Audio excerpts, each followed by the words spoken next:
Bienvenue sur Binous USA, Binous. le podcast qui vous propose une critique de bière US chaque semaine. Des bayous louisianais, nous vous délivrons nos coups de cœur, conseils pratiques et l'expression cajun de la semaine. Un podcast à consommer Sans modération.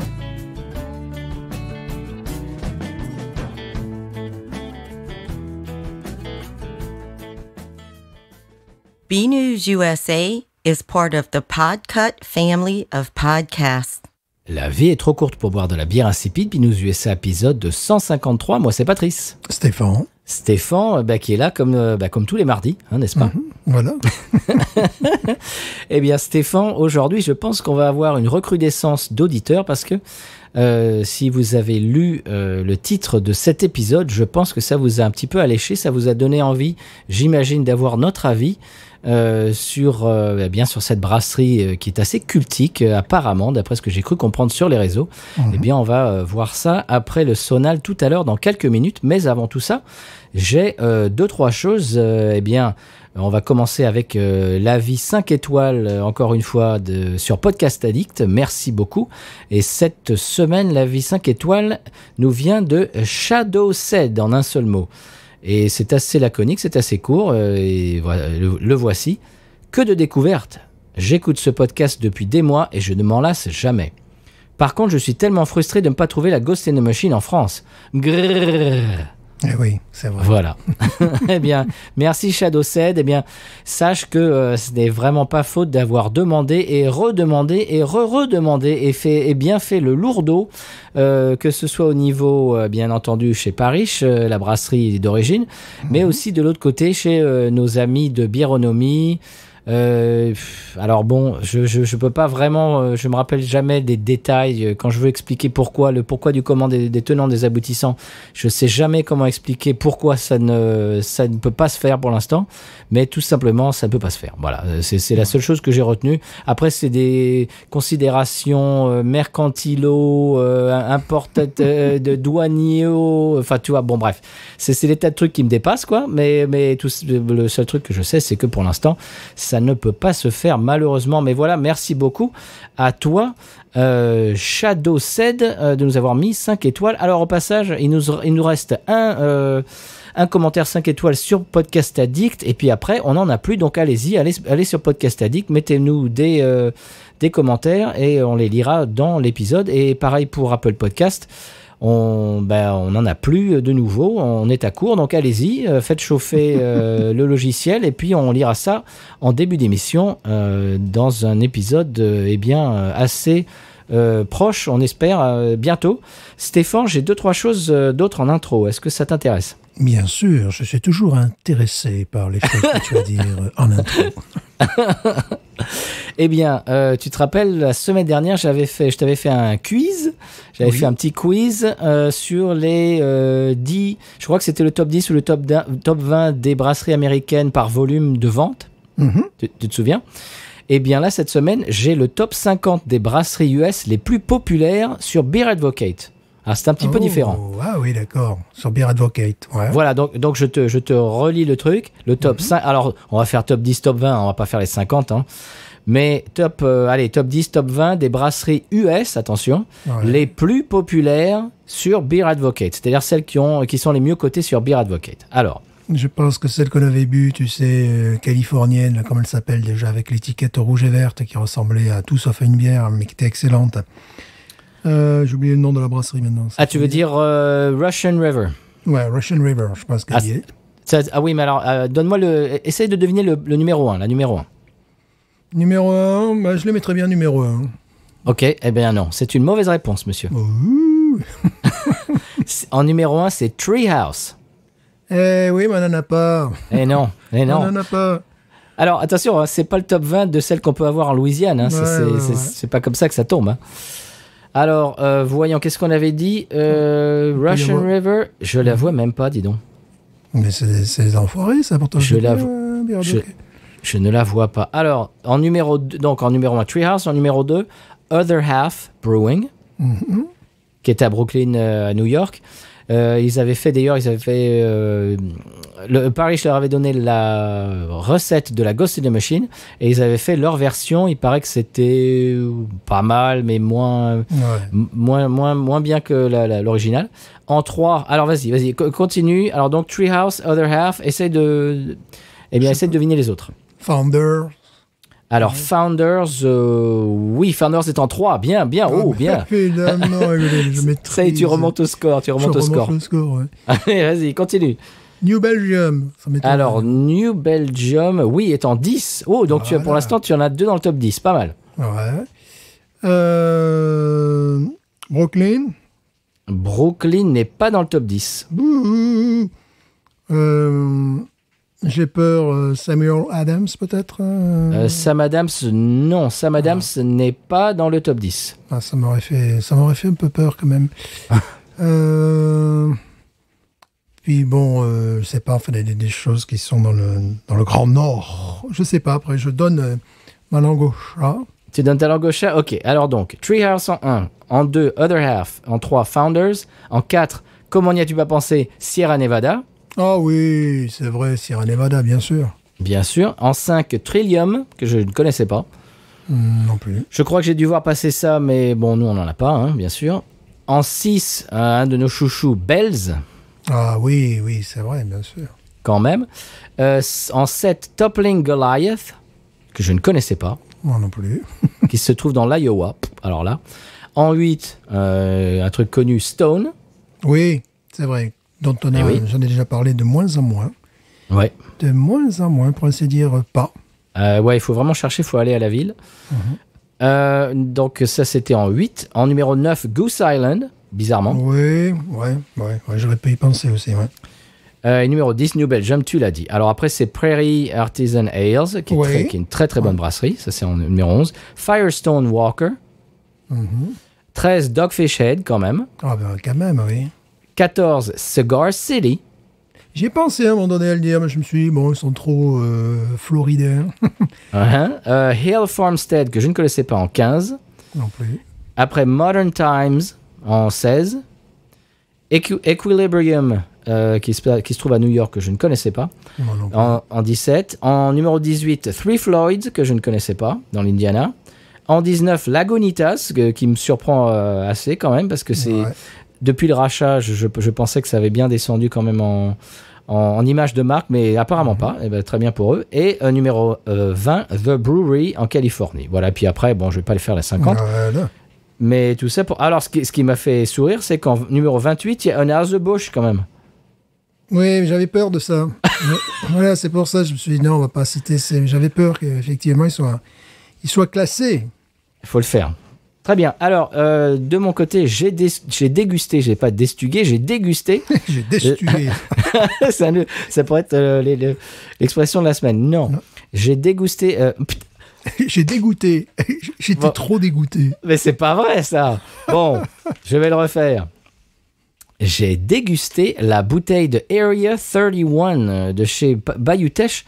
Je crois que j'en avais parlé. Je sais pas si j'en avais parlé dans l'émission. Je t'en avais peut-être parlé. Tu m'as envoyé un email en tout cas. Voilà. Décrite comme un champagne style strong ale. Et qui était absolument délicieuse. Levure belge caractéristique, tu sais, avec nez d'ananas, de coriandre, de bubblegum presque, d'encre. Tout ce qu'on aime en fait. Ouais. Absolument sublime. Alors attention, elle tape quand même 10 degrés quand même. Ouh. Et alors ils vont la refaire, donc tu pourras la goûter. Je pense qu'elle va te plaire. Voilà. Alors est-ce qu'on passe à la bière de la semaine et puis donc déjà au Sonal et puis on explique la bière de la semaine que vous avez pu, j'imagine, ou en tout cas la brasserie voir sur le titre de l'épisode. Eh bien, je te propose Stéphane d'écouter le Sonal et de s'en parler de l'autre côté. Bien sûr. C'est parti.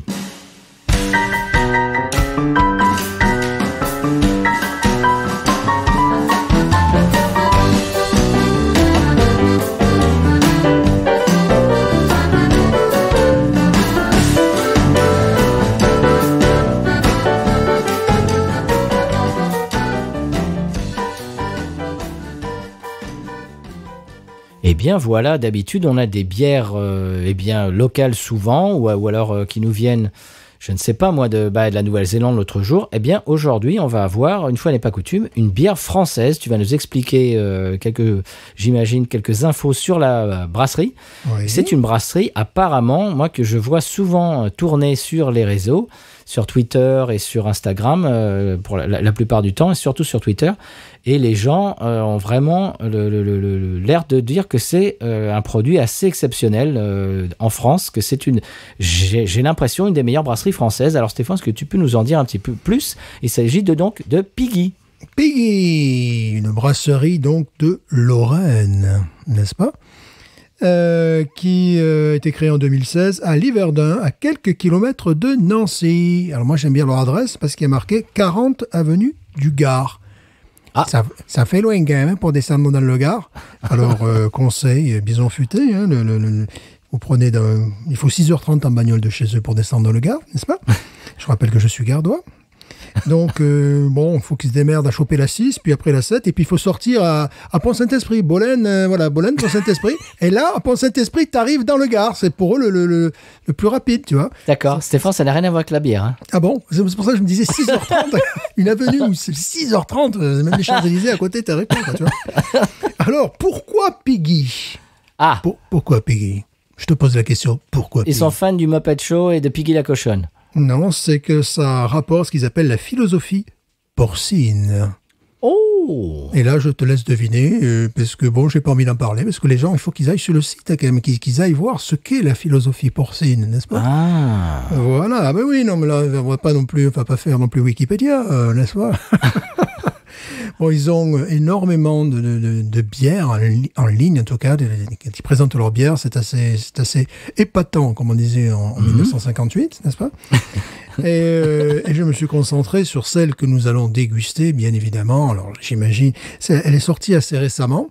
Il y avait assez peu de biscuits, mais j'ai trouvé du biscuit, monsieur, n'est-ce pas? Ah! J'ai trouvé de quoi dire sur cette bière. Alors, il s'agit, et là, roulement de tambour. Bravo, tu fais bien les roulements de tambour. Je fais roulement à billes aussi, si on veut. Voilà, roulement à billes, évidemment. Là, il s'agit donc d'une New England IPA. Et oui, on en parlait l'autre fois, on en parle souvent, on chante les louanges des New England IPA louisianaises, etc., jusqu'à vous en rebattre les oreilles. Eh bien, on va en goûter une française et j'ai très envie de voir et j'espère qu'elles seront au même niveau. Si ce n'est pas meilleur, allez savoir. Oui, pourrais-tu expliquer à nos auditeurs qui n'auraient pas pris l'avenue du Gard ce qu'est une New England IPA? Ah bah tout simplement, New England IPA, c'est un style qui est assez récent, hein.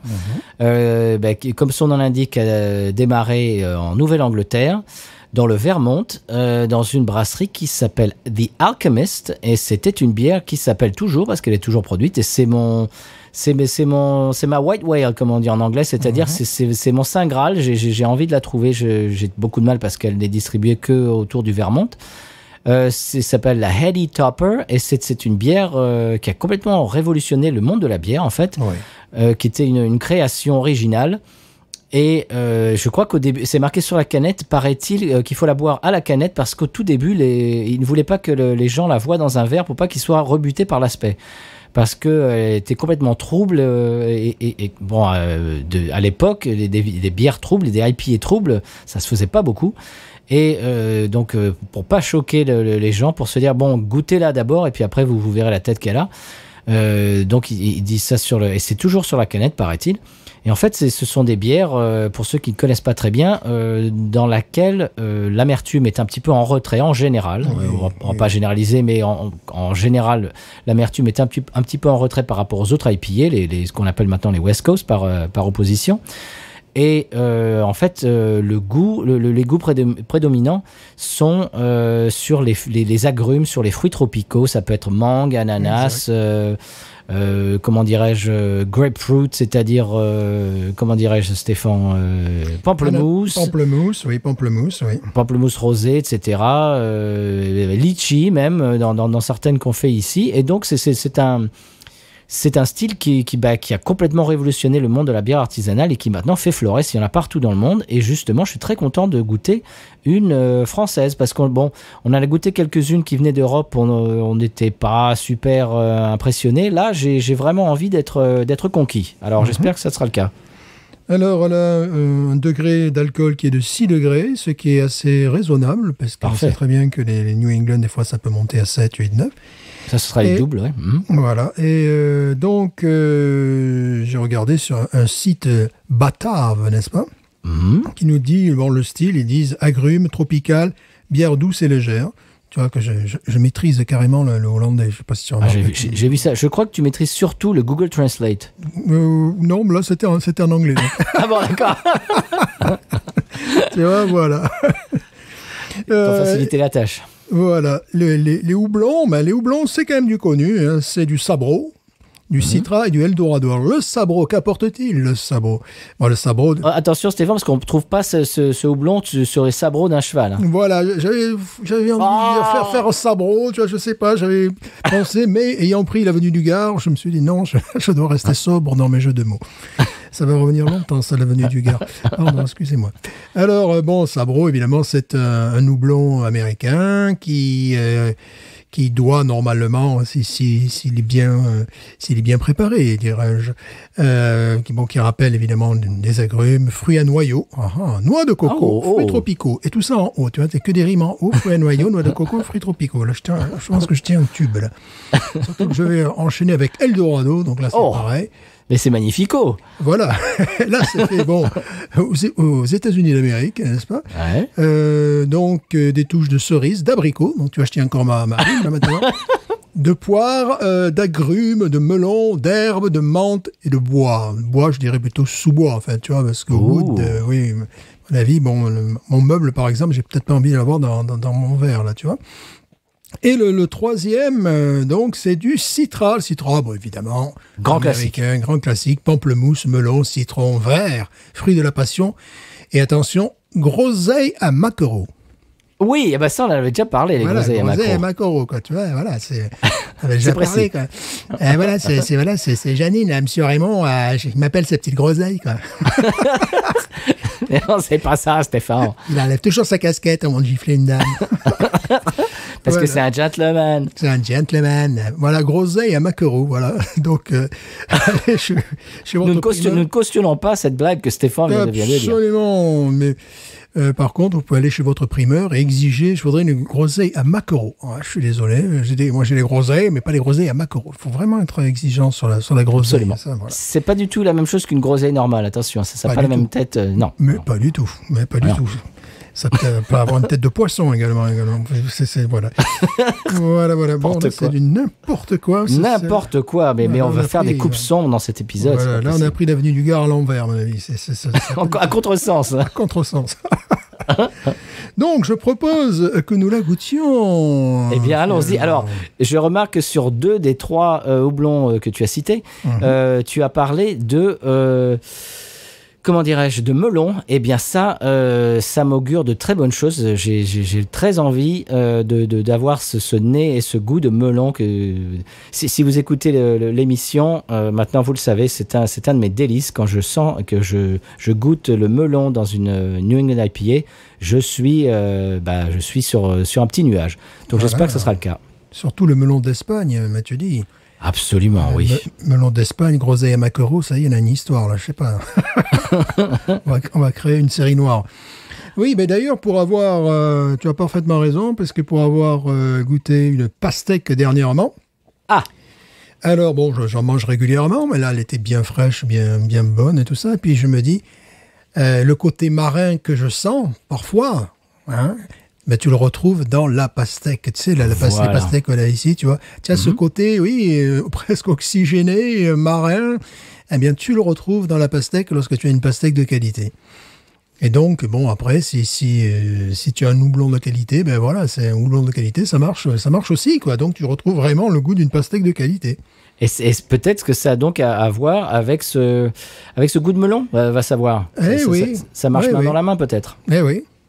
Très bien. Eh bien, écoute, je te propose de la découvrir séance tenante. Voilà. Alors, on remarque que c'est une grosse canette quand même. Oui. Elle fait combien celle-ci?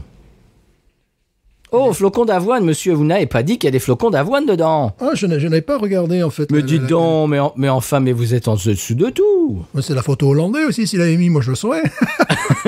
Malte d'orge, blé et flocons d'avoine, monsieur. Oh, mais je n'ai pas lu la canette parce que je suis comme ça, monsieur. Ah non, mais attention, contient du gluten, là, Stéphane, ça va pas, ça. Voilà. Ah non, mais là, on peut pas. Ah non, mais là, Bon, ben voilà. coupez, en régie, coupez. Zéro arôme artificiel en plus. Non, mais zéro arôme artificiel. Moi. Oh non, Ça. oh, bah, ça, mais non. Oh non, ça suffit là. Oh, on arrête là. Ouais, nous on est habitués à la Blue Moon, s'il vous plaît, quand même. La Blue Moon Mango, là-haut. Voilà. Blue Moon Mango qui a un goût de pneu à flamme blanc. Voilà, c'est très particulier. J'ai vu ça sur Facebook l'autre jour. Il y a un type qui a mis ça, sa bouteille de Blue Moon Mango, et avec le verre à côté. Et j'ai pas pu m'en empêcher. J'ai mis comme réponse: t'as perdu un pari? Parce que je me suis dit, mais ce gars-là, il le boit ça exprès? Oui. C'était dans le groupe Facebook des amateurs de bière. Donc je me suis dit, le gars, il s'est égaré. Il s'est trompé de. Ouais. Il s'est trompé d'endroit où poster ça. Bon, bref. Grand bien lui fasse. Eh bien, je te propose, oui, de la découvrir, cette quoi d'ailleurs? On l'a pas dit, cette Tropical Factory. Oui, c'est vrai, mais on fait comme ça, nous, on cite même pas le nom, on fait rien là aujourd'hui, tu vois. Il y a marqué Service minimum. bière blonde direct usine, c'est ça que je lis. Bière blonde, c'est bizarre. Ouais. C'est ça, direct. Oui, bon, bah ça, d'accord. Tu vas me faire remonter sur mes chevaux de bataille, Stéphane. Ouais, bière blonde. Bière blonde, ça ne veut rien dire parce qu'une bière blonde, ça peut être une Heineken et ça peut être ça. Ouais. Donc, il faut arrêter de dire bière blonde, mesdames et messieurs, s'il vous plaît. Si vous pouvez retirer une chose de ce podcast, arrêtez de dire bière blonde parce que ça n'a aucun sens. Ça, c'est une bière blonde. Et la Heineken, et la 764, c'est considéré une bière blonde. Ça ne veut rien dire une bière blonde. Voilà, oui, ça peut être une ale, ça peut être une lager, donc voilà. Ça peut être une ale belge que j'ai bu dimanche, qui est un truc magnifique avec de la levure belge, avec une espèce de coriandre et d'ananas, de banane, etc. Ça peut être ça qui est complètement différent, ou ça peut être une 764. Oui, ça peut être une bière blonde décolorée qui avant été brune aussi. Voilà. Donc tout ça pour dire, ça ne veut rien dire bière blonde. Arrêtons de dire bière blonde. Je vous propose ça comme bonne résolution pour 2021. Allez. Voilà, je vais ouvrir le feu si vous voulez. C'est parti. Car là, je sens qu'elle suinte sous mes mains. Ça y est, je redescends de ma caisse à savon, j'arrête de m'énerver. Ok. Pour l'instant, ça va. Oula, ça sent bon. Oh, bah écoute, moi je l'ouvre aussi, tiens. Je n'ai pas encore versé dans mon verre. Oh là oui. Oh, oh là là, je sens le nez, ça me plaît beaucoup ça. À distance. Oh mesdames, messieurs. À distance, quand je prends mes distances. Bon, si vous entendez l'orage en fond, c'est parce que c'est une bière terrible, c'est pour ça. Oh, qu'elle est belle. Entendez l'orage et la pluie en fond, c'est normal. Qu'elle est belle. Elle est belle, mais moi j'appelle pas ça une bière blonde. Ben oui, mais c'est ça le problème. Voilà. Ne me remets pas sur mon cheval de bataille. Hein. Allez, j'y vais.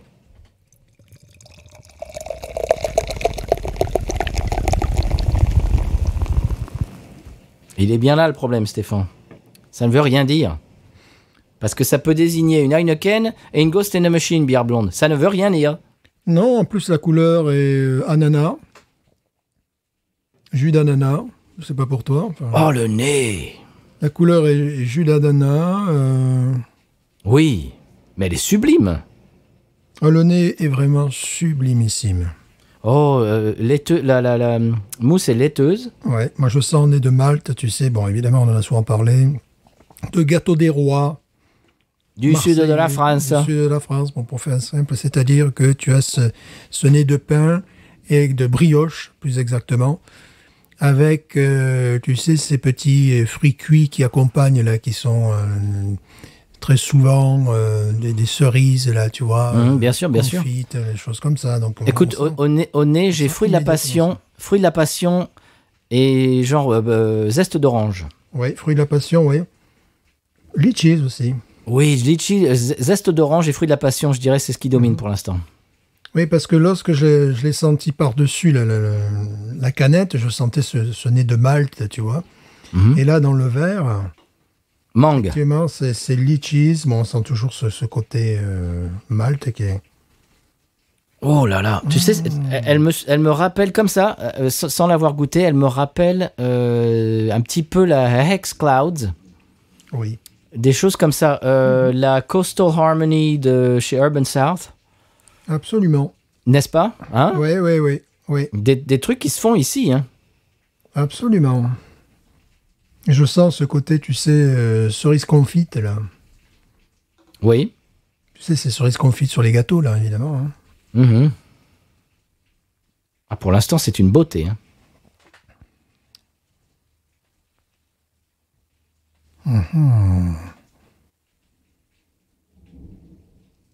Ah, voilà, on vous l'avait dit. Il y a de l'orage aujourd'hui. Oui. Bah écoute, tu sais que c'est peut-être un bon augure parce que dans l'épisode dans lequel... pendant l'épisode dans lequel... Ah bah tiens, ça tonne chez moi. C'est pour vous dire qu'on habite pas loin. Dans lequel on avait goûté la Ghost in the Machine, il faisait un temps absolument abominable dehors, il y avait de l'orage, de la pluie, et peut-être que ça nous augure eh bien, le type d'expérience, et pourquoi pas. C'est un réconfortant, mon ami. Cette bière va être un réconfortant. Bon, ben, je crois qu'il va falloir plonger. Écoute, c'est magnifique. Ouais. Bon, là, on a parlé de la couleur. Hein. La couleur, pour moi, c'est plus jus d'ananas, jus d'orange, mais plus dans ces tons-là. La mousse crémeuse, à souhait, blanche, laiteuse. Oh, c'est magnifique. Déjà, rien que de la regarder, de la sentir, on sent que c'est quand même un produit de qualité. C'est vraiment, ça se voit. Oui. Ça se voit Bon, déjà. l'avoine peut aider à donner cette consistance un peu à la mousse, mais surtout devrait apporter de la douceur. Oui. De la douceur de vivre. Alors là, je crois que c'est des gens qui veulent mon cœur. Je sens qu'ils Ouais. ils ont fait ça pour moi. C'était cette histoire de flocons d'avoine et puis de Citra et Eldorado Sabro. Là, ça c'est magnifique ça. Waouh. Bon, C'est autoroute du Gard et du Vaucluse. on y va? Ouais. Allez, c'est parti.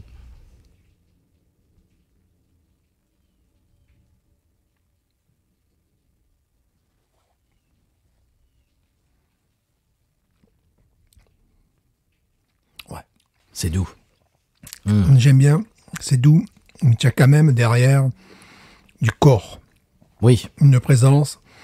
Moi, je trouve vraiment litchis sur le coup, tu sais. On peut retrouver ça également dans les pêches. Tu sais, j'en ai déjà Oui. parlé, parfois il peut y avoir ça.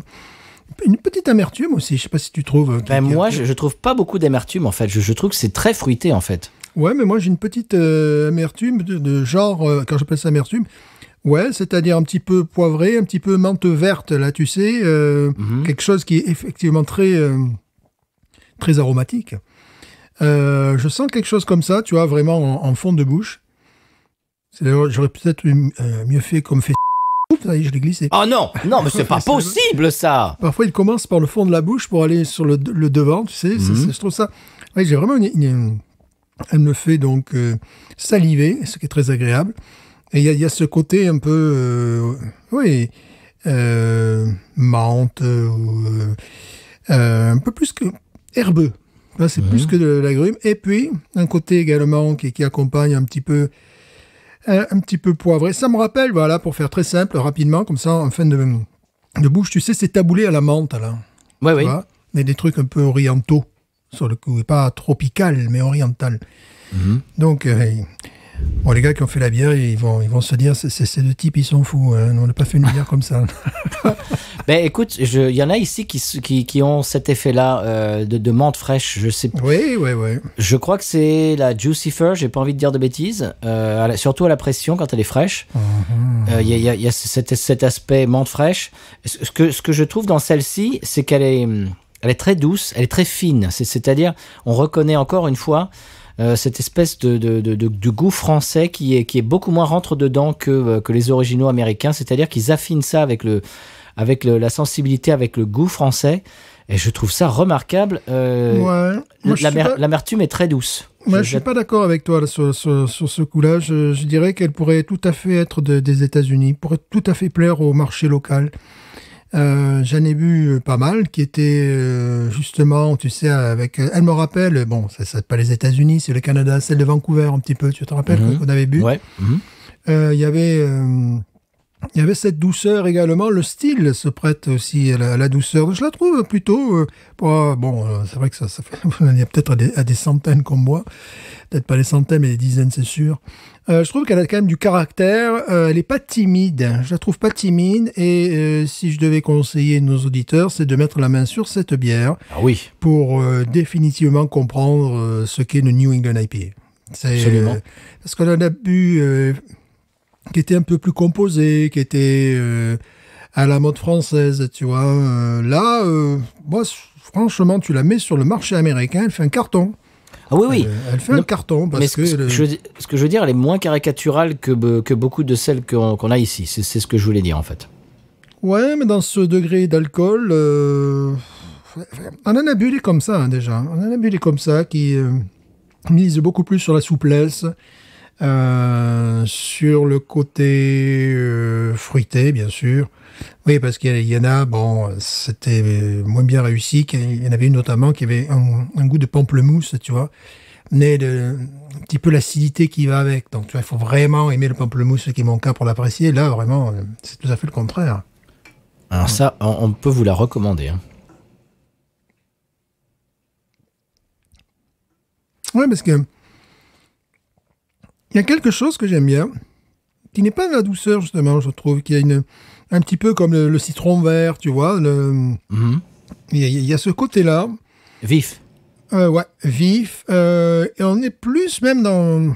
On part un peu dans des goûts que j'adore, qui sont des goûts d'acide, un petit peu, tu vois. Donc, il y a un peu tout.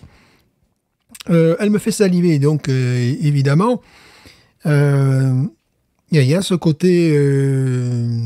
je le sens pas en goût, mais je le sens en réception en bouche, un côté citron vert, tu sais, agrume qui te fait un petit peu saliver, quoi. Et c'est pas loin d'être ça. D'ailleurs, je crois dans les houblons là, dont j'ai parlé, il y en a un qui se targue d'avoir le goût de citron. Voilà, ben c'est la citra tout simplement qui voilà. peut amener des touches de citron vert. Et c'est surtout la réaction du palais par rapport à cet agrume qui me fait penser au citron vert. C'est pas le goût, c'est pas en bouche, ouais, forcément ça se passe en bouche, mais c'est plutôt la réaction de mes papilles je me dis tiens, c'est un petit peu acide et voilà. Oui. Acide, la très bonne acidité. Bien sûr. Non, alors oui, dans l'acidité qu'on a envie de trouver justement. Voilà. Non, c'est très bon. Je trouve ça fin. Je trouve que ça ressemble à certaines bières d'ici, oui. Mm-hmm. On le disait, on se répète, mais je te dis, la Coastal Harmony, vraiment... Coastal Harmony, c'est une double, mais elle avait vraiment ce profil-là. Rétro-olfaction, oignon. Ah bon? Ouais, là, je l'ai. Voyons. Rétro-olfaction, oignon. Oula, ouais. J'ai de l'oignon. Alors bon, le brasseur de chez Paris, je dirais, c'est de l'ail. Non, moi je te dis, c'est de l'oignon. Ça peut être de l'ail aussi, effectivement. Même. Ce qui est rigolo, c'est que le gagnant de notre concours qui avait reçu vous l'avez entendu, qui avait reçu les Ghost in the Machine, a trouvé cet oignon, cet ail. Vraiment, ça l'a fait délirer de trouver ça parce qu'on en avait parlé et... réellement, il est présent dedans, quoi. Je pense que pour un Français, ce sera beaucoup plus un goût d'oignon. Pour un Américain, tu as effectivement des ols qui peuvent se rapprocher de ça, tu vois, des ailes qui peuvent avoir ce goût. C'est le côté un peu sulfurisé, là, tu vois.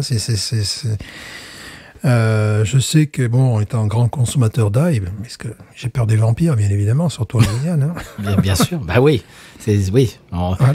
Pour ceux qui ont vu une interview avec un vampire, entrevue avec un vampire, bien sûr. Ouais, ça me paraît évident.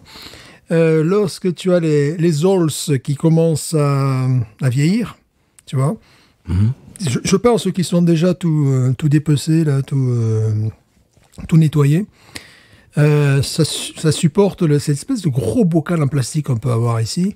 Et ça supporte le frigo 15 jours, mais au bout de 3 semaines, ceux qui sont au fond commencent un petit peu, tu vois. Et là, il perd en puissance, mais tu vas plus sur des goûts d'oignon, quoi. Parce que là, bon, quand je dis oignon, je pense pas à l'oignon rouge qui tape ici. On en a déjà parlé, les produits ici, c'est... Et quand ça t'intéresse, ce qui est mon cas, c'est du vrai, quoi. Voilà, c'est pas... L'oignon rouge ici, il fait pas de quartier. Hein. Voilà. Il plaisante pas. Tu as l'impression, le lendemain, quand tu te lèves, que tu as pris une cuite, des fois. Tu sais, tu as le palais qui est un peu... Tu sais, qu'il y a une espèce de sécheresse. C'est pas de sécheresse, mais de trucs qui restent sur la langue et sur les dents. C'est assez particulier, ouais. Bah, si tu manges un hamburger avec de l'oignon rouge ou une salade, tout simplement, voilà, tout simplement. Le reste de la journée, tu l'as encore en bouche. Ouais, voilà, c'est ça. C'est le truc, tu as du mal à t'en défaire, quoi. Ouais. Non, ici, ils sont sérieux, les oignons. Bon, bah, c'est très très bon, Stéphane. On peut gloser, on peut... Ouais, ce que j'aime bien aussi, c'est... On en a souvent parlé, c'est... Je n'oserais même pas dire de l'entrée en bouche, mais c'est les lèvres, lorsqu'elles touchent le liquide. C'est moelleux, c'est souple.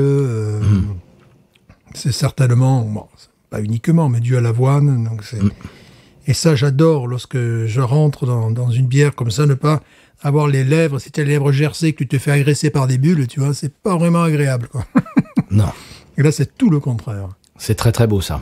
Vraiment, ça fait partie de ces New England IPA que j'aime boire. Ça, c'est des trucs, j'en boirais tout le temps. Voilà. S'il y en avait ici, ça pourrait devenir une de mes bières sûres, une de mes bières en rotation dans mon frigo sans problème. Voilà. Oui, parce que bon, le degré d'alcool permet même qu'on puisse en boire plusieurs d'affilée. Bon, on va pas vous dire en boire 10, quoi. Mais bon, les itophiles savent que c'est une qualité aussi d'une bière. Quand tu en bois une, tu dis, tiens, j'en recommanderais bien une autre, tu vois, ou tiens, parce que ça veut dire que c'est une bière qui ne t'a pas écrasé les épaules, qui ne t'a pas boxé, et que tu as envie de renouveler l'expérience. Effectivement, j'en aurais une deuxième, eh ben, ça me ferait absolument aucun problème, tu vois. Donc ça, c'est vraiment bien aussi. Le degré d'alcool le permet. Mais c'est surtout la qualité de cette bière. Donc, il nous faut harmoniser. Oui, tu sais qu'elle me rappelle la Hazy O, en fait, de Dogfish Head. Aussi, oui, voilà, c'est pour ça que je te dis, on en a bu, je dirais pas mal, parce que ça serait la vulgariser, on en a bu quelques-unes, et qui sont vraiment dans le top, quoi. Le top du jeu, comme on disait en 1958. Au sommet du palmarès. Maintenant, on dit au top du game, Stéphane. Voilà, c'est pour ça que j'ai pas voulu dire ça. Au sommet du jeu. Voilà. Ça serait bien si on utilisait des expressions comme ça, complètement surannées, qu'on reprenne des expressions oui, bien sûr. D'aujourd'hui, mais qu'on les mette genre aux années 50-60. Au sommet du jeu. Elle fait partie du sommet du palmarès, n'est-ce pas? En tête du palmarès. En tête du palmarès. Bon, ben, est-ce qu'on weboniserait sur cette bière, monsieur Stéphane? Oui. Ben, c'est trop simple, 18. Ouais. 18. Qu'est-ce qu'on avait donné à la Hazy O? Parce que c'est vraiment similaire. Hein. Je sais pas, mais 18, c'est-à-dire, bon, je vais conseiller à nos éditeurs de se la procurer. Absolument. 18, 17, ouais. 17, 18, ouais. Allez, 18, ouais. Moi, je mets 18 parce que, bon, ce que j'aime bien, c'est que ça fait plus que rappeler, je dirais, c'est presque une bière américaine. Ils ont tapé dans le style, tu vois, vraiment. Et c'est pas trop une interprétation, c'est pas... Non, c'est vraiment, ils ont tapé dans le style, ce pourrait être américain. Donc, bon, évidemment, elle est moins complexe, mais il y a aussi un degré d'alcool qui est inférieur à la Ghost. Tu vois, bon, oui. Voilà, on prend souvent pour référence à la Ghost. Bien sûr. Enfin, bon, la Ghost, il faut pas rêver devant, parce que il faut. Mais si vous ne pouvez pas vous procurer la Ghost, eh bien, vous pouvez vous procurer celle-là. Vous demandez à votre meilleur caviste de nous faire venir cette bière. Et j'imagine les autres, là, bon, c'est uniquement dans le style New England IPA. C'est parfaitement réussi. Oui. Alors, si vous voulez faire de la Ghost, vous prenez celle-là et vous mettez de l'ail dedans. Non, faites pas ça. Et puis vous aurez une idée. Non, faites pas ça. Vous 18. rajoutez l'alcool un petit peu, puis voilà. Voilà, un petit coup de gnôle et un peu d'ail. Voilà. Et puis c'est parfait. Non, elle est vraiment... Et je la trouve très sympathique parce que... C'est la classe. C'est la classe. Elle n'est pas sirupeuse du tout. Elle est douce, mais il y a quand même du caractère derrière. Vraiment, grosse classe. Grosse classe. Ce style-là, on peut se louper très facilement. Hein. Oh là là, oui. Oui. Ça peut être trop... comment dirais-je, trop acide, ça peut être... il y a des tas de... C'est-à-dire que c'est un équilibre.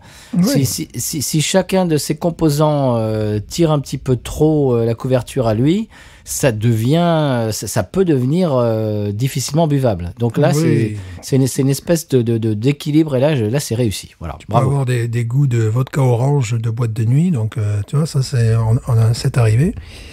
Ça nous est arrivé en bouche, ça. Alors ça c'est carrément l'opposé. Non, là, c'est le vrai produit. Pour parler français, c'est le vrai produit. Donc, c'est le vrai produit. Voilà, c'est le vrai produit. J'avais pas envie de dire the real deal, tu vois.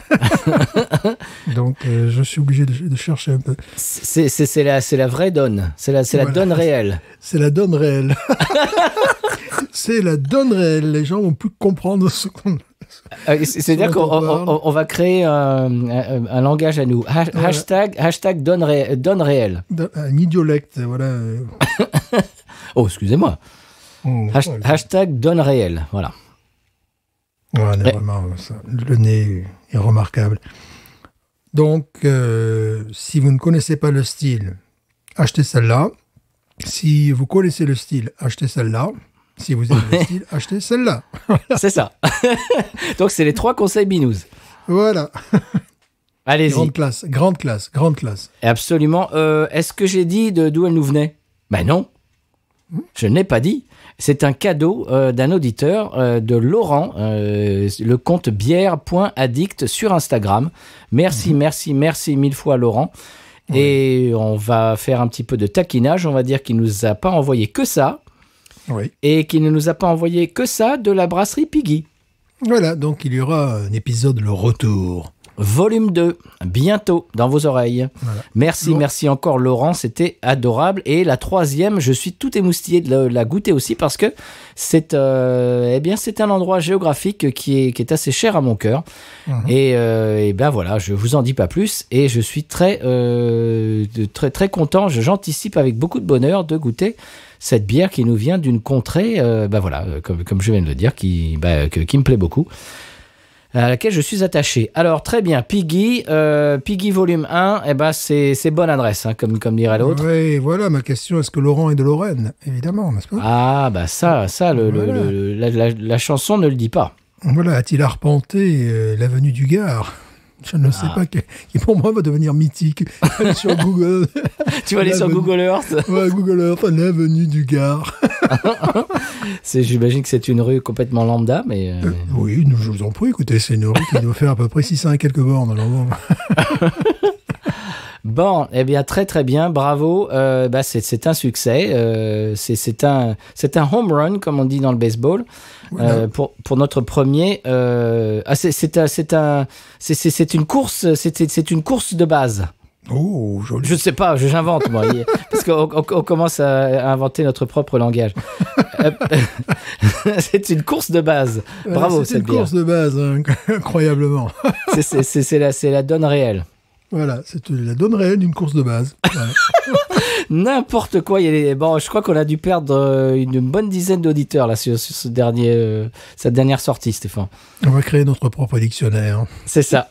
Dictionnaire Binous. Très bien. Eh bien, Stéphane, est-ce qu'on écoute tout en sirotant cette magnifique New England IPA? Est-ce qu'on écoute le sonal du quoi? Eh bien, du conseil de voyage. Hein? Qu'est-ce que t'en penses? Non, moi je préfère éviter personnellement. Ah bon, pardon. Voilà, tant pis, parce que moi je vais l'écouter. Hein. C'est comme ça. Je le mettrai quand même dans le montage, donc si t'es pas prêt, t'es pas prêt. Hein. Voilà. Allez, sonal.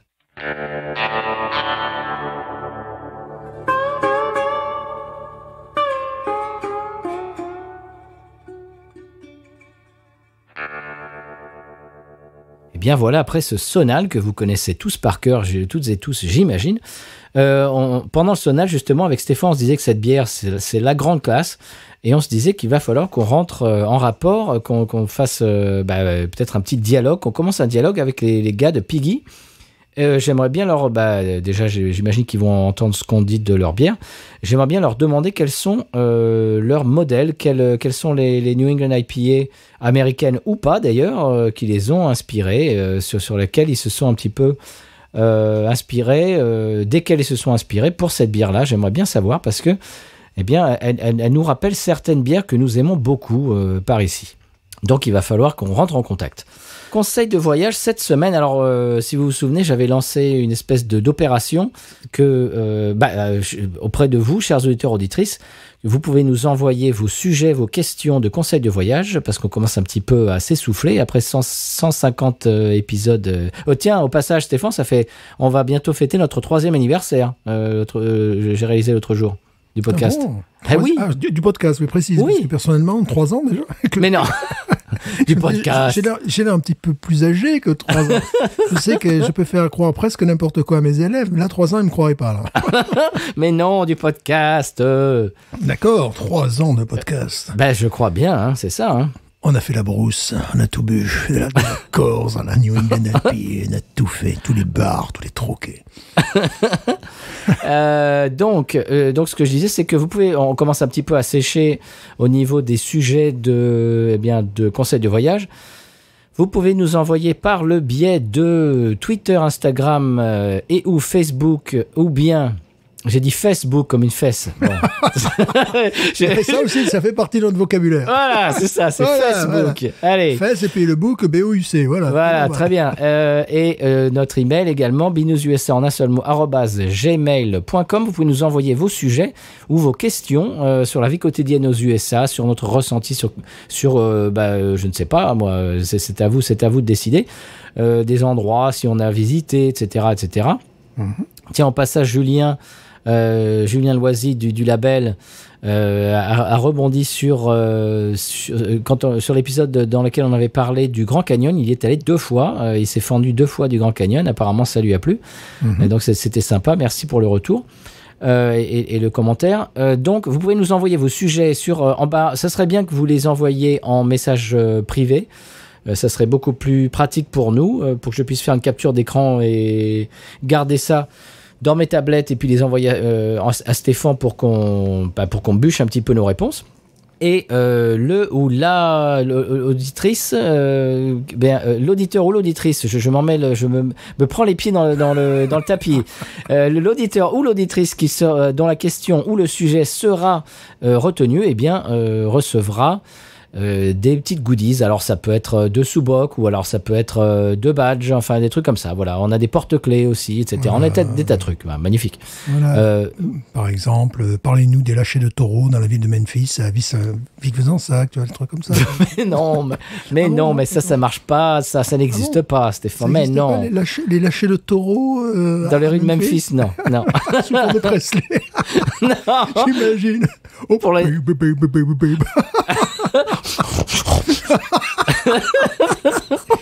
Ça serait pas mal, c'est une idée. Non, monsieur, ça n'existe pas, ça. Non. Il faut le faire, il faut le proposer. Mais oui, les lâchers de taureaux dans Memphis. Sur Bill Street, tu te rappelles, tu t'imagines? Ah bah oui. Voilà, c'est une idée là, qui me vient. Un partenariat entre, je sais pas, Vic la Cardiole, Vic Fezensac, je ne sais plus. Ou Nîmes. Voilà. Bon, chers auditeurs, auditrices, vous l'avez compris, on aime beaucoup cette bière parce que oui.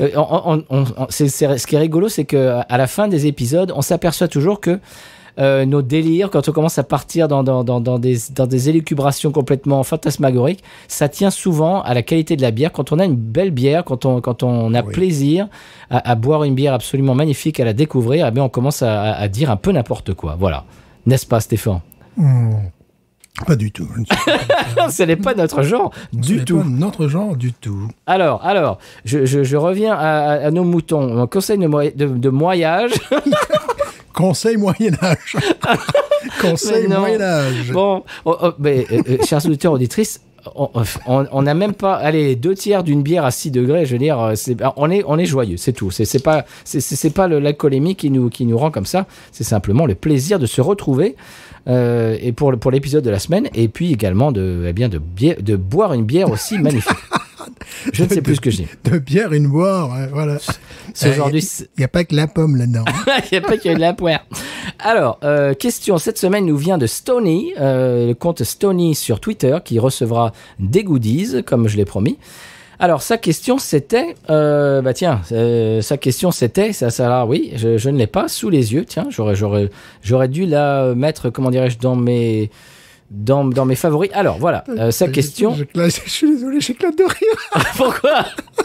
Pourquoi Stony,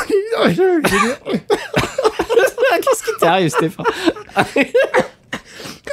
Excuse-moi. Qu'est-ce qui t'arrive, Stéphane? J'avais envie de dire... Bon, chers auditeurs, auditrices, Stéphane est en train de péter une vénule. Je le vois sur Skype. Je l'ai rarement vu comme ça. Ça va ou quoi? J'avais envie de dire condoléances pour Chardonnay. Quoi? Condoléances pour Chardonnay. Oh, t'es con.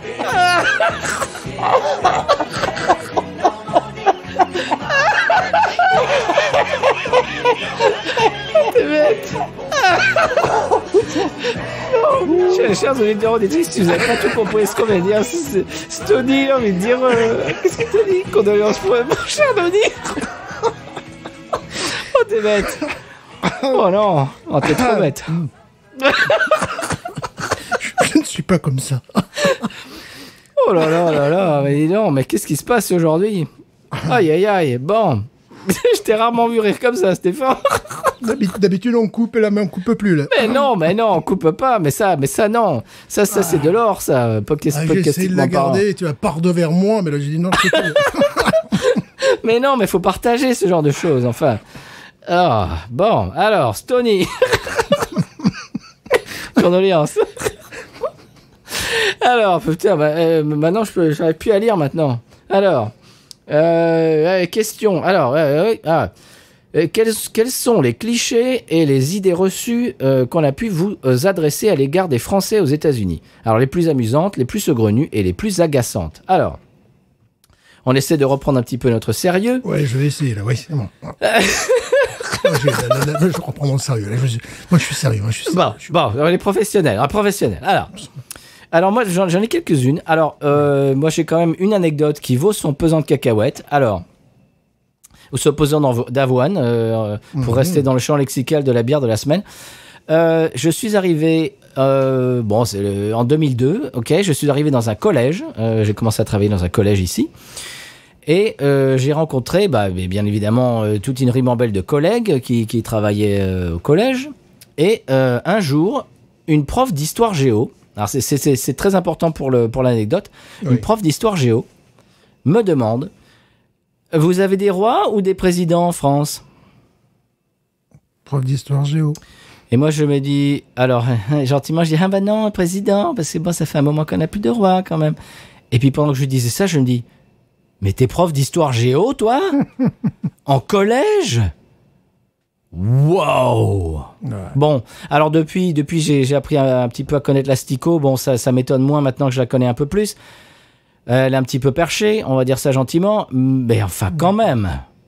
C'était en 2002, on me demande, une prof d'histoire géo, c'est-à-dire c'est quelqu'un qui est censé être allé à la fac, censé avoir une culture générale quand même d'histoire et de géographie un petit peu. Oui, un petit peu. Vous avez des présidents ou des rois en France? Ah on en est à Louis 53, mademoiselle. C'est évident, c'est évident. Non mais enfin. Bon, ça c'est le premier truc. Alors voilà. Donc question bête. Alors j'ai eu aussi le truc que les Français ne se lavent pas très souvent. Bon, c'est pas faux, ça on peut témoigner. Oh, mais Stéphane. J'ai des noms à balancer. Mais Stéphane, mais non, mais ce n'est pas vrai. Mais tout ça c'est bipé. Notre auditorat est en majeure partie français. Alors non, oui, alors dans ce cas-là, je sors, tu sais, la réflexion historique, justement, que sous Louis XIV, les gens, tu sais, se parfumaient, ne se lavaient guère, et puis bon, ils urinaient là où ils pouvaient, tu sais, donc, voilà, donc ça viendrait de là, mais parfois, comme un gars qui m'avait accueilli, ah oui, c'était un véritable sujet, hein, parce que un gars qui m'avait accueilli, qui était enseignant comme nous, Bruno, m'avait expliqué, c'était un truc, on te briefait directement, on te disait, on appelle ça des bâtons sous les bras. Du déodorant, ouais, du déo. Du déodorant, des choses comme ça, plutôt que du parfum qui va couvrir la transpiration, plutôt quelque chose qui va l'atténuer. Et il m'a dit, parce que on a déjà eu des problèmes avec un enseignant. Donc, voilà, ça passe. En fait, c'est tout à fait exact. Une tolérance, la tolérance n'est pas la même. Je me rappelle une fois, je rentrais en France, j'étais dans un supermarché de Seine-et-Marne, pas loin de Fontainebleau, j'ai oublié le nom de ce supermarché. Attention à ce que tu vas dire sur la Seine-et-Marne, toi. Voilà, mais bon, j'ai vécu quelque temps là-bas. Et il y avait à un moment donné un bonhomme qui sentait ce qu'on appelle la transpi, quoi. Et tu sais, dans le rayon, tu le sens, quoi. C'était le rayon 10 ou je sais pas trop quoi. Et là, je me disais, waouh, déjà, bon, ça m'a quand même un peu choqué. Et je me suis dit, toi, aux États-Unis, tu aurais un problème, c'est vrai. Et ben oui, ici, il y a très peu d'odeur. Et s'il y en a un qui a l'odeur, c'est parfois un French teacher, voilà. Se fend. Bon, mais c'est vrai. Alors il y a le double effet qui se coule quand même ici, c'est que on est dans un climat tropical, c'est-à-dire que tu sors et au bout de 3 secondes chrono, déjà tu es en nage. Donc et il y a se greffe par-dessus le fait qu'ils sont effectivement très très très à cheval, très ils sont très sensibles. Voilà, ils ont une sensibilité olfactive à ce genre d'odeur corporelle qui est assez élevée. Ajouté au climat, bon voilà. Et moi c'est pareil, on m'a dit quand je suis arrivé, n'oublie pas de mettre du déodorant, etc., voilà. Oui, c'est ça, ouais. Donc il y a ce cliché là, ouais. Alors que parfois il y a des odeurs, tu sais, ce que je déteste, c'est les odeurs de popcorn du micro-ondes, tu vois. Bien sûr. J'ai horreur de cette odeur-là, parce que je suis français. J'ai horreur également de l'odeur, tu sais, de ces plats tout préparés et les spaghettis avec cette espèce de fromage industriel dessus. Quand je sens ça dans une salle des profs, ça me révulse, quoi. Je suis là, tu vois, c'est deux odeurs en tant que Français que je ne supporte pas. Bah le popcorn, on va passer un petit coucou à Patrick, ça va lui rappeler des souvenirs. On avait carrément dans l'école une machine à popcorn, une grosse machine à popcorn. Et pour les élèves, ils faisaient ça tous les 15 jours ou toutes les semaines, je sais plus. Il y avait un jour attitré comme ça où c'était la journée popcorn. Et bien évidemment, cette machine était dans la salle des profs. Et Patrick, il pouvait pas manger dans la salle des profs ce jour-là. Il allait manger ailleurs, voilà. Donc Salut Patrick, je sais que tu nous écoutes. Magnifique, Patrick, tu nous écoutes. Et donc voilà, il y a ça. Alors il y a le fait, que ça se lave pas très souvent. Est-ce que tu en as un, toi? Quand j'ai débarqué, en fait, on en a déjà parlé, c'était en 2003, c'était pendant la guerre du Golfe. Donc là, les clichés, c'est qu'on était des traîtres, c'était vraiment de cet ordre-là. Sinon, non, je n'ai jamais eu le cliché du style « Oh, j'adore quand vous parlez français ». Non, je sais qu'il y en a qui ont eu, oui, effectivement, avant moi, il y aurait eu un prof que dès qu'il parlait français, la prof fermait les yeux, se croyait à Paris.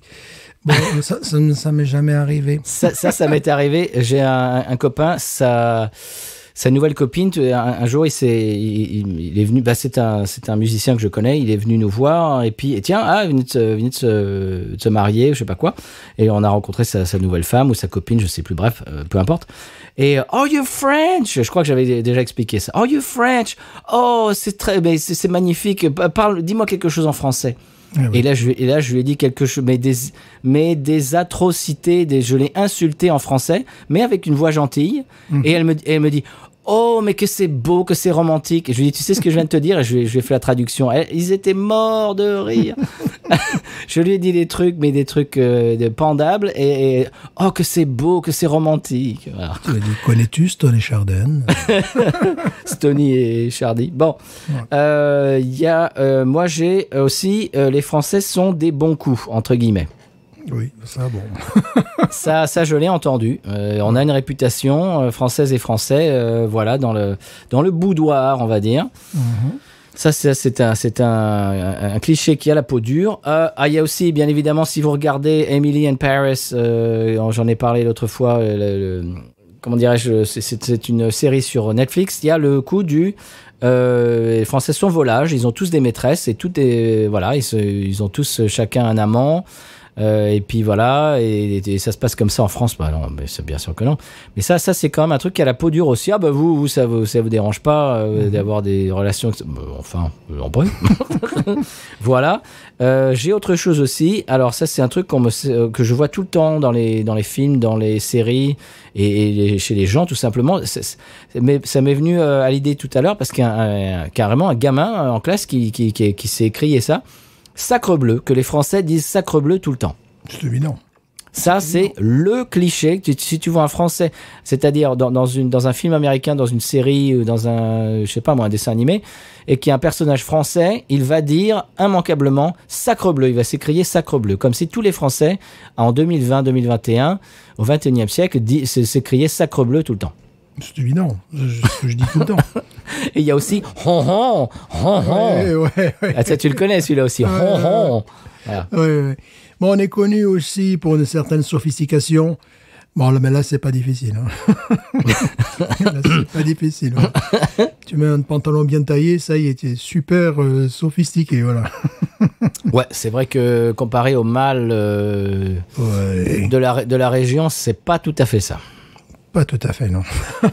je t'imaginais l'autre jour avec tes nouvelles Clarks. Oui. Je crois que tu vas faire je sais pas si tu vas faire des envieux, mais on va te voir en tout cas. Oui, mais ce qui est amusant, c'est que c'est pareil, c'est tout, la voiture, le gars qui sort de la voiture. Des fois, j'ai l'impression d'être un lord anglais qui va travailler. Bah, évidemment, ouais. Voilà. Oui, mais ça, c'est un truc à entretenir d'ailleurs. Ça, c'est l'image de la France. C'est plutôt vrai quand même. J'ai rarement vu des enseignants de français s'habiller n'importe comment. Enfin, tu viens de le dire et je crois que c'est très vrai. La coupe du pantalon, tout simplement. Oui. Ouais. Parce que par exemple, on avait des gens on avait notre consul qui est venu. Il y avait des gens aussi qui sont dans cette mouvance-là, qui viennent nous voir de temps en temps et on les voit, ne serait-ce qu'à la façon de s'habiller. Oui, bien sûr. On est repéré à... Le pantalon. C'était ne serait-ce que la coupe du pantalon cigarette, le pantalon assez près du corps, au lieu d'être, tu sais, ces espèces de pantalons à soufflet, là, ces trucs années 50 qui ressemblent à rien. Voilà. C'est-à-dire que des gens d'un même âge et d'un même statut, quasiment pas, assez pareil, s'ils sont francophones, s'ils sont à plus forte raison français, ils auront une tenue vestimentaire plus près du corps que leurs homologues américains, hein, on peut le dire. Complètement. Et c'est une question de mode, quoi, c'est tout. Ouais, puis il y a aussi des choses, parce que bon, nous on est à cheval entre les deux cultures. Une fois, il y avait une jeune femme qui venait présenter des livres, on ne citera pas la marque. Et je sais pas, je pense que tu étais là également, et on souriait parce que elle avait des dizaines de bracelets, des bracelets, respectueux de la planète Terre, tu vois. Elle avait forcément des dizaines. Et nous, on trouvait ça très français. C'était très joli d'ailleurs. Mais une Américaine n'aurait peut-être pas ça. Tu vois, je vois pas une Américaine avec 10 bracelets, 5 à chaque main, cette espèce de sophistication, de truc vraiment dans le détail. Et puis même le choix des couleurs, je vois pas une femme française s'habiller avec une tenue bleu roi, tu sais, pétard, qu'on dirait un maillot de football, là. Ou alors vert pétard également irlandais, que tu mets uniquement la Saint-Patrick. À Saint-Patrick, tu vois. Il y a des trucs comme ça, tu vois, qui sont vraiment amusants. Tu vois même, tu vois c'est le choc des couleurs, quoi. Absolument. Et voilà, donc ça fait partie des clichés qu'on a entendus souvent. J'essaie d'en chercher d'autres, mais je sais pas. Peut-être que ça nous viendra, peut-être que d'autres nous viendront plus tard et qu'on les partagera avec vous les semaines suivantes. Mais je crois que c'est un peu tout là-dessus. Qu'est-ce que t'en penses, Stéphane ? Est-ce qu'on peut clore ce sujet ? Chloron. Alors, d'accord. Clorox. Clorox. Eh bien, merci Stony pour cette question. Tu vas recevoir des goodies incessamment. Est-ce qu'on passerait au coup de cœur, monsieur? Le coup de cœur de la semaine. Eh bien, allons-y. Qui commence? Écoutez, je vous en prie. Ah, bon. Alors, moi, j'en ai plusieurs. Attention. Alors, premier, la fiction audio de VHS et Canapé, monsieur. Oh. Au passage, Podcut vient de sortir une fiction audio qu'il faut également découvrir, que je vais découvrir bientôt. Je crois que c'est un petit peu post-apocalyptique. Si j'ai bien compris, il va falloir que je m'enquière de tout ça, que j'écoute. Mais dans un premier temps, j'ai écouté la fiction audio de VHS et Canapé, qui est écrite par le copain Ron, qu'on a eu comme invité dans l'émission, si vous vous souvenez. Eh bien, d'ailleurs, je me suis invité dans son émission C'est alloué près de chez vous très récemment, qui a dû sortir pour vous au moment où cet épisode sortira, peut-être il y a 15 jours. C'était sur Cours après moi shérif. On a parlé de Coors Light, de Coors Banquet, j'allais dire Coors Light, de Coors Banquet, de Jerry Reed, de Burt Reynolds et tout ça. Et plus si affinité. Donc, je vous invite à écouter ça si ça vous tente. La fiction audio de VHS et Canapé, eh ben, c'est un pastiche des films d'action des années 80. Si c'est un... ouais. Mais complètement les trucs genre Jean-Claude Van Damme, tu vois, genre Rocky et tout ça. C'est vraiment dans cette mouvance-là. Alors, je suis en train de chercher sur mon portable, voilà, pour avoir le titre, Fist of the Revengeance. Voilà. Donc le point de la revengeance. Donc c'est un pastiche, comme je viens de le dire. Alors j'en dis pas beaucoup plus pour regarder la surprise, il faut découvrir ça. Je vous dirais juste qu'il y a un personnage qui m'a beaucoup fait rire. Et voilà, je passe le bonjour à Ron, qui nous écoute. D'ailleurs, il m'a fait un très joli compliment. Il nous a fait un très joli compliment l'autre jour, Stéphane, quand on préparait l'émission, juste avant d'enregistrer C'est alloué près de chez vous. Il nous a fait un très beau compliment. Il m'a dit qu'il était assez en retard sur les épisodes de Binous parce que, en ce moment, j'imagine que c'est le cas de beaucoup de gens qui sont en télétravail. Donc, s'ils nous écoutent en général sur le trajet du travail, le trajet du travail, maintenant, c'est de la chambre à coucher jusqu'à, je sais pas moi, jusqu'au bureau. Voilà. Donc, on peut pas écouter beaucoup de podcasts. Et donc, il me dit qu'il est un peu en retard et qu'il écoute nos épisodes en général en essayant de travailler en télétravail, mais ça ne marche pas bien parce que au bout d'un moment, il nous écoute nous et puis il n'est plus à ce qu'il fait, sa tête n'est plus à ce qu'il fait. Et ce que j'ai trouvé un beau compliment parce que il n'arrive pas à nous garder en bruit de fond parce que ça l'intéresse trop ce qu'on dit et donc il n'arrive pas à se concentrer sur ce qu'il fait. Donc il écoute ça en général des moments où il peut se concentrer un peu plus sur ce qu'on dit. Il n'arrive pas à multitasker, comme on dit maintenant en anglais. Multitâche. Voilà. Et donc, j'ai trouvé ça très sympa qu'ils disent ça sur notre podcast. Alors, voilà. Je suis allé lui ramener l'autre jour, Cours après moi, shérif, et j'en ai discuté un petit peu. Allez écouter ça si ça vous dit. Et également, allez écouter The Fist of the Revengeance. Voilà. Et c'est très sympa. Alors, mon deuxième coup de cœur, la semaine dernière, on avait écouté Marcus King, tu te souviens?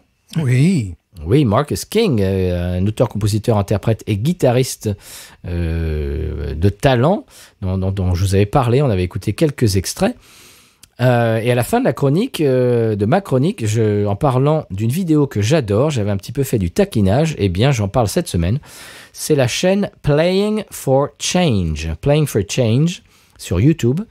Et le morceau dont je vais vous parler aujourd'hui, il y a une flopée de morceaux magnifiques à découvrir sur cette chaîne YouTube. D'ailleurs, Playing for Change, qui est un jeu de mots, parce que Playing for Change, les gens qui jouent dans la rue pour change, ça peut vouloir dire de la monnaie, de la petite monnaie. Sûr.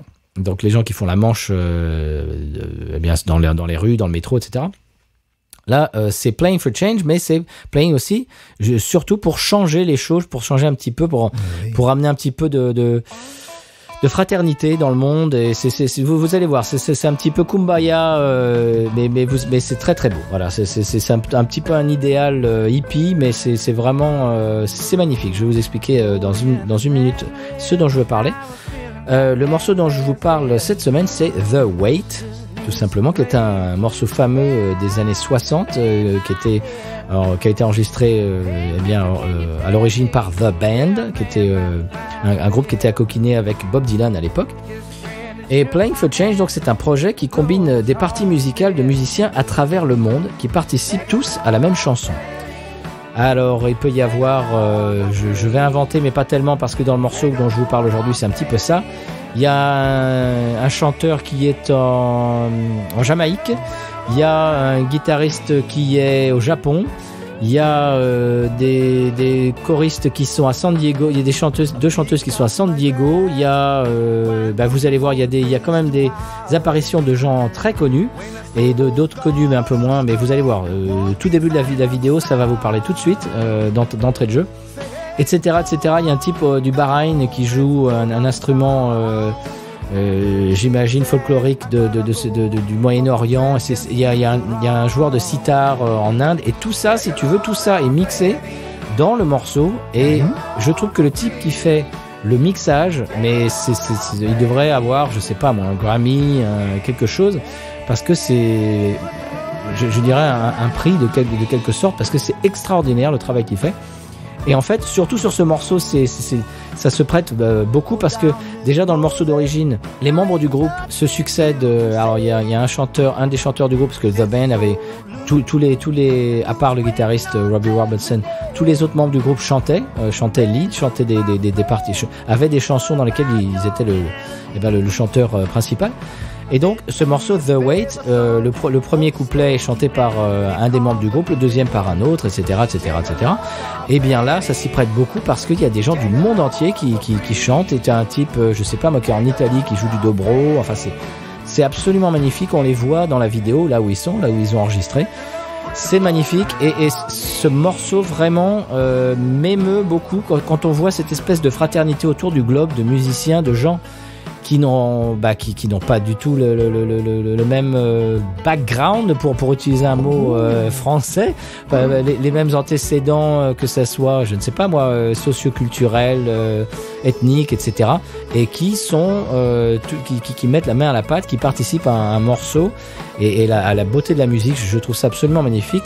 C'est une des choses qui est extraordinaire avec la musique, c'est que ça unit les gens, là où les gens pourraient être un peu désunis et comment dirais-je, qui pourraient être un peu les uns contre les autres. Et bien là, quand il s'agit de musique, ils sont un peu rapprochés, et on sent un petit peu cette fraternité dont je parlais tout à l'heure. Et donc voilà, vous allez voir, allez, je vous vends la mèche. Le tout début, c'est Ringo Starr. Voilà, c'est Ringo Starr à la batterie. Voilà, c'est quand même pas mal, voilà.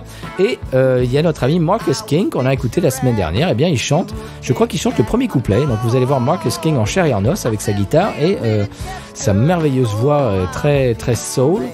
Voilà, il chante le premier couplet, et puis vous allez voir les autres. Vous allez découvrir. Il y a des instruments d'à travers le monde. C'est absolument magnifique. Ça s'appelle Playing for Change. C'est magnifique, c'est très émouvant.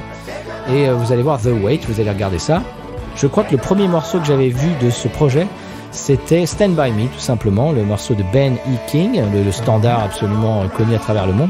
Et je vous conseille également le visionnage de cette vidéo-là. Vous allez voir des gens dans le monde entier jouer et chanter Stand By Me. Et moi, il y a des moments, ça m'émeut réellement, presque aux larmes, parce que ça tord un peu les tripes. C'est très émouvant, mais si tu veux, c'est une émotion qui est pas triste, qui est belle. C'est de la beauté, c'est de la fraternité. Ce n'est pas des larmes de tristesse ou de pitié ou de je ne sais quoi. C'est vraiment des larmes de fraternité, de beauté, de réaliser qu'on est tous sur la même planète, on est tous les mêmes en fait. Voilà, on a peut-être pas la même je sais pas moi, le même ADN, mais on est tous pareils, quoi. Voilà. Et la musique, l'art nous rappelle ça, et c'est une de ses beautés. Et donc tout simplement, je vous conseille ça, Playing for Change sur YouTube, et vous allez voir The Wait et Stand By Me en priorité. C'est vraiment les deux que je vous conseille. Tout de go. Voilà, monsieur Stéphane. C'est pas beau ça? Oh, bravo. Ah. On parle de concept, comment dirais-je, de concept humanitaire dans Binous. Ah. Bravo. Bah oui. Et toi alors, de quoi tu nous parles cette semaine? Alors moi, cette semaine, c'est un groupe que je suis depuis pas mal d'années. Tu les as rattrapés? Tu les as rattrapés? Voilà, je les ai rattrapés, bien évidemment, bien qu'ils vivent aux antipodes. Encore une fois de plus, le retour aux antipodes. Oh, C'est mon antipodophilie, là, en ce moment. d'accord, très bien, bah dis donc. Alors, ce sont The Lincolns, avec un nom plus américain que sa tumeur, Hein? et qui ont sorti leur 6e ou 7e album, Do You Remember? Ce que j'aime dans ce groupe, c'est que, outre qu'ils sont élégants, n'est-ce pas, ils jouent une musique élégante. J'ai trouvé qu'il y avait un commentaire sur Amazon qui était très juste. Quelqu'un disait, ils sont très carrés. J'aime la musique, ils sont carrés, tight en anglais. Quand un groupe est tight, ça veut dire en français, on dirait carré, quoi. Que c'est tous les musiciens, il n'y en a pas un qui part en vrille. Donc j'ai commandé directement chez le marchand en Australie, parce que bon, je les connais. Et j'avais commandé dans un premier temps, j'ai fait l'australien, quoi. C'est-à-dire, bah, tu me l'envoies, je suis australien. Il m'a dit, là, il y a un problème, tu vis aux États-Unis, donc le port, c'est pas pareil. Ouais, c'est bon, calme-toi, jeune homme. Donc, bon, voilà. Et pour décrire leur style, c'est du rock'n'roll très proche de la source anglaise. Hein. C'est là où tu vois que les Australiens sont quand même très proches des Anglais. Eh oui. Et donc je reconnais des riffs de guitare qu'on peut retrouver chez Billy Fury, qu'on peut retrouver chez Cliff Richard, qu'on peut retrouver chez The Shadows, qu'on peut retrouver chez Johnny Kidd. D'ailleurs, je fais une reprise de Johnny Kidd, qui n'est pas forcément mon morceau préféré à ce moment-là, mais il faut une reprise de Johnny Cash qui est absolument remarquable, parce que le chanteur a une très belle voix, il peut chanter dans des voix assez graves, baritones, comme Cash, Presley, enfin dans ce domaine-là. Puis j'aime bien les paroles aussi parce que c'est exactement les paroles employées à la fin du 50s, mais un petit peu rénovées dans les... C'est-à-dire, les gens sont là pour danser, ils sont pas là pour qu'on leur fasse la leçon. Et donc, tu vois, c'est des petites historiettes, mais qui tombent bien, tu vois, tu comprends que, d'ailleurs, c'est ce qu'ils font en Australie, ils dansent, ils viennent écouter un groupe qui est comme ça, qui est super carré, super classe. Et quand ils viennent pour danser, c'est ta mère, elle aime pas que je sois dans un groupe de rock'n'roll, voilà. Ton frère, il aime pas que ça rappelle les premiers succès de Cliff Richard. You say no, they say no, enfin voilà, des trucs comme ça. Puis le gars il dit oui, mais laisse-moi, j'en ai rien à foutre. Il dit vulgaire. Vilain. Voilà, j'en ai rien à foutre. Moi, ce qui m'intéresse, c'est d'être avec toi. Bon, voilà, tu vois, c'est des paroles, tu sors pas de là non plus avec qu'est-ce qu'il a voulu dire. Mais pourquoi il a dit ça à un moment donné, tu vois? Bon, il a même une chanson voodoo, à un moment donné, ça me faisait rigoler, parce que le voodoo, c'est plutôt ici que ça se passe, mais bon, tu sais, dans l'espèce de mythologie. Donc, c'est des morceaux sympatoches, très très bien joués par des gens qui ne sont pas si jeunes que ça. Le plus jeune, c'est peut-être le chanteur, qui va être dans la quarantaine, le batteur aussi. Après, les deux, le bassiste et le guitariste, c'est des gens qui sont un peu plus avancés, la soixantaine, quoi, voilà, mais toujours, vraiment, c'est très... Enfin, pour moi, c'est normal, c'est mon quotidien, quoi, voilà. Et quel morceau de Johnny Cash est-ce qu'ils reprennent? Bonne question, c'est You're Gonna Cry, Cry, Cry. Ah oui, bien sûr. C'est Cry, Cry, Cry, tout simplement. Ouais. Voilà, je cherchais, tu vois. Non, c'est tout simple, c'est Cry, Cry, Cry. Voilà, et puis c'est joué sobrement, sans faire l'imitation de Johnny Cash. Et puis derrière, tu as à un moment donné, ils font juste les chœurs. Il dit, c'est joli les chœurs sur ce truc-là, juste un petit tu vois, c'est voilà. C'est bon, c'est formidable, hein, voilà. Très bien. Je cherche mes mots. Je vois ça. C'est épatant. Voilà, je dirais c'est épatant, si on va rester dans le style. C'est épatant. Voilà. Ce sont des jeunes gens épatants. Ce sont des jeunes gens épatants. Très bien. Eh bien, ce qui est épatant également, c'est l'épisode de la semaine de San Pellegrino, monsieur Stéphane. Oui, parce que là, c'est incontournable. Hein. Absolument. Voilà. Eh bien, on y va tout de suite, sans paix. Bien sûr. San Pellegrino, qui me dira pourquoi j'ai le mal de vivre. San Pellegrino, je ne sais pas, je vais comme un bateau ivre en portant mes souvenirs. Notre équipe est allée au collège Jean Schultes de Ricard-la-Vieille pour rencontrer monsieur Christian Dubois, professeur de français et d'éducation physique et sportive, qui s'oppose à la récente réforme de l'enseignement du français au San Pellegrino. Bonjour les enfants, comment ça va? Kevin, comment ça va? Ça va bien. Ah, pour toi, ça va bien?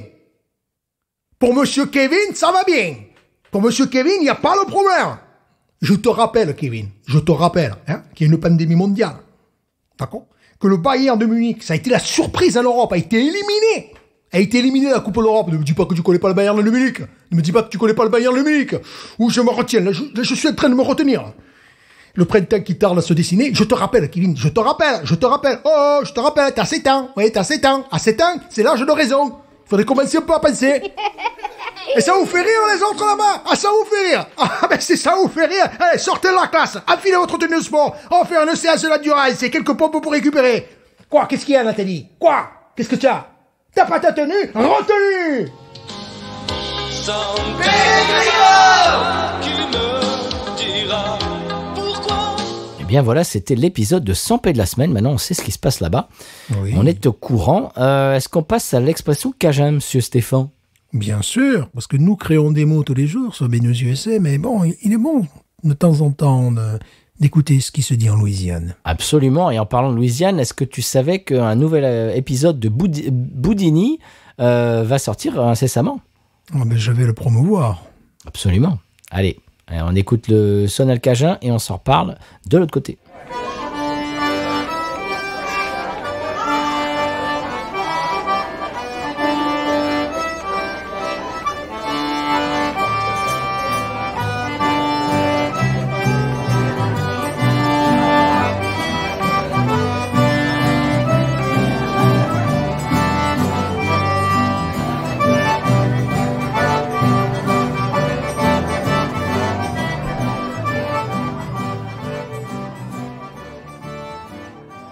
Et bien voilà, après ce sonal enregistré en live, en direct, in vivo à Bayutech, l'expression Cajun, c'est le mot Cajun aujourd'hui, c'est un nom masculin, c'est gamblage, le gamblage. Qu'est-ce que le gamblage, monsieur Stéphane? Le gamblage, est-ce que ça a à voir avec gambler, avec le joueur?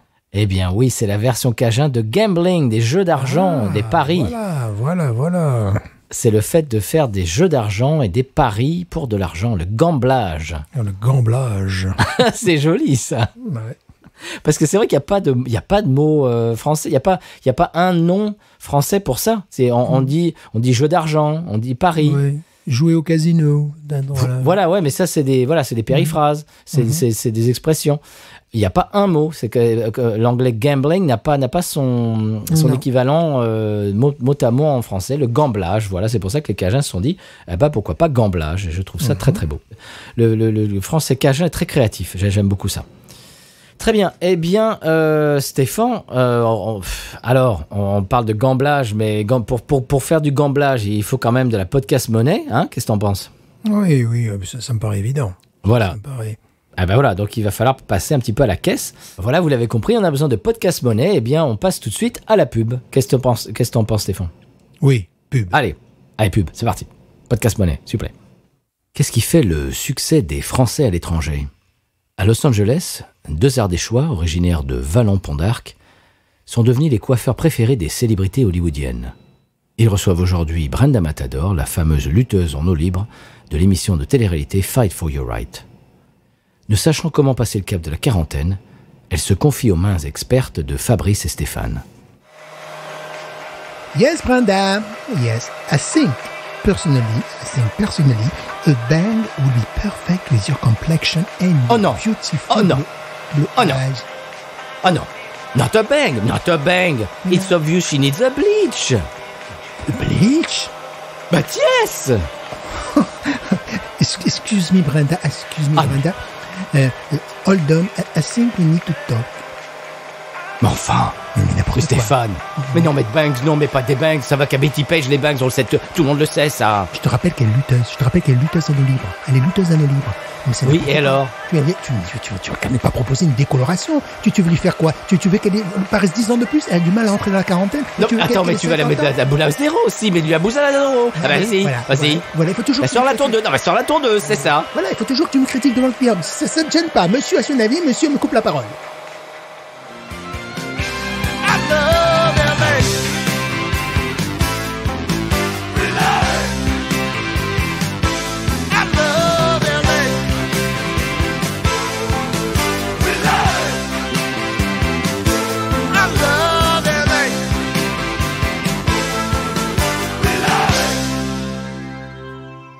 d'autres success stories et conseils de beauté, rendez-vous sur podcut.studio et patreon.com/podcut. Et bien voilà, c'était la pub de la semaine. On aime bien faire un coucou à quelqu'un qui nous écoute bien partout dans le monde, peut-être aux antipodes. Aujourd'hui, on va faire un petit coucou à un auditeur, apparemment, d'après les statistiques, qui nous écoute, ou une auditrice, bien sûr, de la République dominicaine. Voilà. Alors pourquoi pas, si vous nous écoutez de la République dominicaine, eh bien comment faire pour rentrer en contact avec nous, et même si vous n'habitez pas en République dominicaine, c'est pas grave, on veut vous entendre également, ça nous fait toujours plaisir. Vous pouvez nous envoyer des messages et des commentaires sur Twitter, Instagram et Facebook, également à l'email binoususa@gmail.com. Vous pouvez nous envoyer vos suggestions au passage pour les conseils de voyage de la semaine. Et on vous enverra des goodies, comme je le disais tout à l'heure, et dans un épisode précédent. Voilà, Stéphane, c'est à peu près tout. On a bu une très très belle bière française, une belle New England IPA française. Je suis très content. Voilà, je suis aux anges parce que, alors la canette est belle, on n'en a pas parlé. Oui, mais c'est vrai, oui, on n'a pas parlé de la canette, effectivement. La canette est très soignée, très jolie, et le contenu était absolument magnifique. On s'est régalé. Elle tenait la dragée haute à celle qu'on a ici, on peut le dire. Ce qui est rigolo, c'est que sur la canette, tu as des ananas. Oui. Voilà, donc ça laisse subodorer qu'il puisse y avoir des goûts d'ananas dans cette bière. Moi, je trouvais que la couleur était ananas, mais qu'il y avait autre chose que de l'ananas. Oh, bien sûr, oui. C'était magnifique. On remercie encore Laurent du compte bière.addict. Dis donc, il est temps que cet épisode s'achève parce que je ne sais plus parler. Bière.addict sur Instagram. Merci encore de nous avoir envoyé ces bières. Comme je disais tout à l'heure, on en a 2 autres en magasin, dont une autre de Piggy. Donc, eh bien, soyez à l'affût. On va faire un Piggy volume 2. Est-ce que ça sera la semaine prochaine? Peut-être. Est-ce que ce sera la semaine d'après?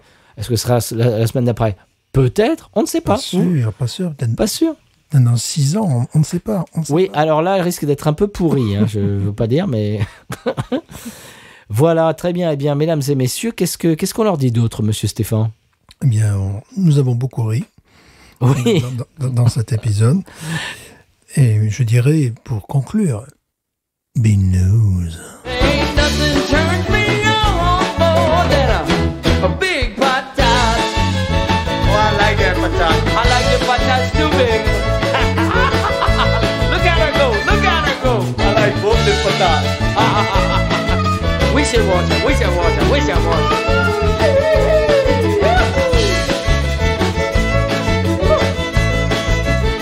I think that one's full.